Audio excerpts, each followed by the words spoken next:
मध्य प्रदेश में विधानसभा चुनाव को लेकर सभी दलों की तैयारियां जोरों पर है। बीजेपी कांग्रेस आमने सामने है तो छोटे दलों की तैयारी भी पक्ष विपक्ष के बीच बंटकर खूब सुर्खियां बटोर रही है।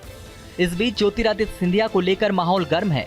राज्य में विधानसभा के चुनाव होने हैं और ज्योतिरादित्य सिंधिया दिल्ली में बैठे हैं।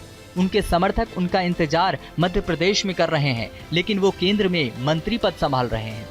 तो ऐसे में सवाल उठता है कि क्या इस बार के विधानसभा चुनाव में सिंधिया की भूमिका कम दिखेगी? क्या सिंधिया को मध्य प्रदेश की कमान नहीं मिलेगी, जिस कमान के लिए वो कांग्रेस से बीजेपी में आए थे? फिलहाल कयास तो यही लगाए जा रहे हैं। लेकिन यहाँ ध्यान देने वाली बात यह है कि सिंधिया अपने समर्थकों के लिए किसी भी सूरत में किसी से भी समझौता नहीं करते हैं।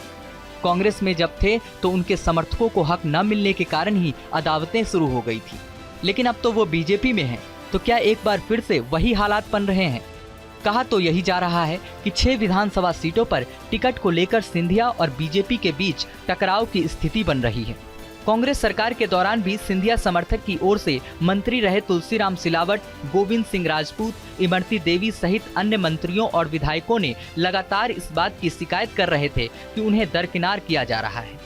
सिंधिया को यह बात अच्छी नहीं लगी, जिसके बाद उन्होंने तत्कालीन मुख्यमंत्री कमलनाथ के खिलाफ मोर्चा खोलते हुए साफ शब्दों में कह दिया कि उन्हें सड़क पर भी उतरना पड़ सकता है।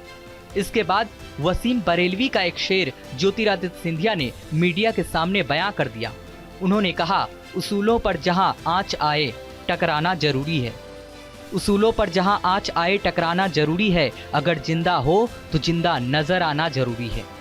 इस शायरी के बाद तो सीएम कमलनाथ और ज्योतिरादित्य सिंधिया के बीच खुलकर वॉक युद्ध शुरू हो गया। पूर्व मुख्यमंत्री दिग्विजय सिंह ने कमलनाथ का समर्थन करना शुरू कर दिया और देखते ही देखते नेताओं के बीच मनभेद बड़े मतभेद में बदल गए। इसी मतभेद में तत्कालीन मुख्यमंत्री कमलनाथ को अपनी कुर्सी गंवानी पड़ी।